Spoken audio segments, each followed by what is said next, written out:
Himachal Pradesh pension शिक्षक संघर्ष समिति का आज पूरे हिमाचल प्रदेश में हर एक जिला मुख्यालय में धरना प्रदर्शन और रैली निकाली जा रही है। इतनी बारिश के बावजूद भी आज हमारे पेंशन भाई बहनें यहाँ पर इकट्ठी हुई हैं। ये हिमाचल प्रदेश सरकार की नाकामयाबी है कि इतने बुजुर्गों को, हमारे पेंशन भाइयों को आज सड़कों पर बारिश में उतारा है। हम हिमाचल प्रदेश सरकार की कड़े शब्दों में निंदा करते हैं। हमारी कोई मांग नहीं है, हमारे अधिकार हैं जिसको हिमाचल प्रदेश की सरकार जो है वो हमें नहीं दे रही है। जैसे ही छठे वेतन योग जो था उसकी कमीशन की जो रिकमेंडेशन थी हिमाचल प्रदेश में लागू की गई, लेकिन उसका एवरेज जो था एक एक सोलह से लेकर के वो दिया नहीं जा रहा है। और हमारे एक सोलह से लेकर के leave encashment, gratuity and commutation की अदायगी 13% डीए और 42 महीने का जो डीए का एरियर है वो, और डीए के एरियर में भी जो क्लास 4 है जिसकी 9,000 मिनिमम बेसिक पेंशन है उसकी 40,000 रुपए से का एरियर और ज्यादा से ज्यादा 4 लाख रुपए का जो है वो एरियर बनता है। इसके अलावा हमारे मेडिकल बिल के बहुत सारे जो लंबित पेंडिंग जो बिल पड़े हुए हैं उसकी क्लियरेंस जो है प्रदेश की सरकार पिछले 5 साल से नहीं कर रही है। करोड़ों रुपए के मेडिकल के बिल जो है पेंडिंग पड़े हैं और हमारे कम से कम हजारों के संख्या में जो हमारे पेंशन जो है वो स्वर्गवास हो गए हैं। इसके अलावा हमारे HRTC के हमारे जो जितने भी हमारे सेवानिवृत्त कर्मचारी हैं उनको 2-2 महीने तक पेंशन नहीं मिल रही है। 1 तारीख को पेंशन नहीं दी जा रही है। उनको जो छठे वेतन योग का जो पैसा मिलना था उसकी 50,000 रुपए की जो किस्त बाकी डिपार्टमेंट में दी गई है इनको वो भी नहीं दी गई है।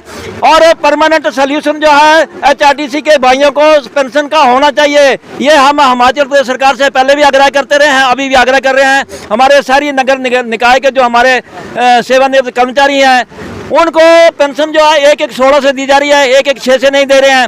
इसी तरीके से हमारे बिजली बोर्ड के कर्मचारी हैं उनको OPS प्रणाली जो है वो लागू नहीं की गई है। हिमाचल प्रदेश के मुख्यमंत्री बार बार बोल रहे हैं कि हिमाचल प्रदेश के सरकार ने OPS बहाली की है, लेकिन मैं बड़े दुख के साथ कहना पड़ रहा है कि हिमाचल प्रदेश में अभी भी OPS बहाली जो है बिजली बोर्ड में और HRTC में नहीं की गई है।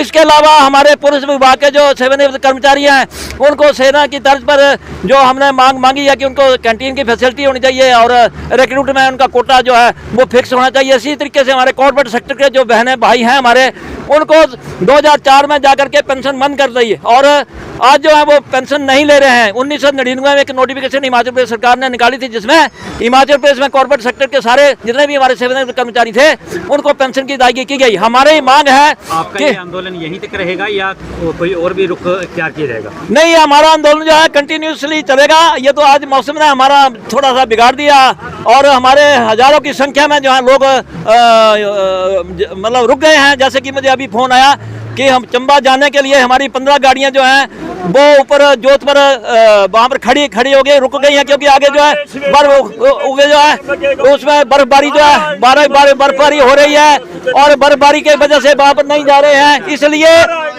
इसलिए मैं आप लोगों के माध्यम से माननीय मुख्यमंत्री महोदय को हम आगाह करते हैं कि माननीय मुख्यमंत्री महोदय हमारे पेंशन के डेपुटेशन जो है शीघ्र बुलाया जाए और हमारी जितनी भी मांगे हैं उस मांगों के बारे में हमारे से बातचीत की जाए। अदरवाइज हमारा एजिटेशन जो है उग्र होगा और 30 तारीख को हमारा स्टेट वाइड रैली जो है हिमाचल प्रदेश हमारे जिले में 18 संगठन है, 18 संगठनों में जो 14 सूत्रीय मांग पत्र हमने हिमाचल प्रदेश माननीय मुख्यमंत्री महोदय को दिया है उसके अगर प्रदेश के मुख्यमंत्री नहीं मानते हैं, उन मांगों को नहीं मानते हैं तो 30 तारीख को हमारी एक बहुत बड़ी रैली जो है शिमला में होगी।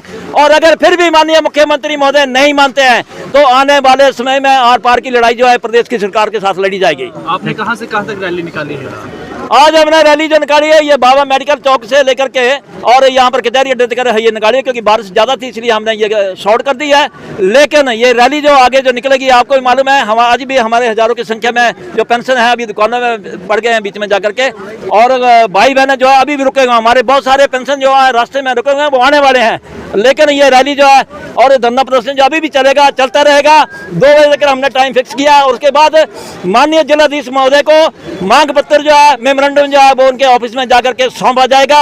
और मुख्यमंत्री महोदय से फिर हमारी अपील है, माननीय मुख्यमंत्री महोदय, जो आपकी मित्र मंडली है उस मित्र मंडली को खुश करना बंद कर दो। जो अपने बोर्ड में चेयरमैन और विभागों में चेयरमैन, वाइस चेयरमैन की अपॉइंटमेंट्स की है, फजूल खर्ची आप लोग कर रहे हैं। हिमाचल प्रदेश की जितने भी वित्तीय संकट आया तो आपकी वजह से आया है। माननीय को 30% की बढ़ोतरी की है अभी इन्होंने, जो बिग एक्ट जो है हिमाचल प्रदेश सरकार ने पास किया है।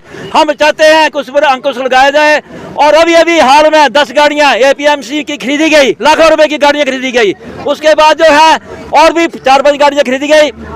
बहुत सारी अपॉइंटमेंट पटवारी से लेकर के तहसीलदार तक की अपॉइंटमेंट जो है वो उन्होंने की है, रीएम्प्लॉयड की है। तो हमारे अनएम्प्लॉयड जो है वो कहाँ जाएंगे, हमारे पेंशन कहाँ जाएंगे, हमारे जो सेवानिवृत्त कर्मचारी और जो कर्मचारी हैं। इसलिए हमारी मांग है कि आप हमारे शिष्टमंडल को बताइए और बातचीत करिए, नहीं तो ये प्रदर्शन जो आगे जो उग्र होता जाएगा। और मैं सभी जितनी भी हमारी बहनें भाई यहाँ पर आए, मैं इनका बहुत बहुत धन्यवाद करता हूँ। और आगे के लिए लड़ाई के लिए ये सभी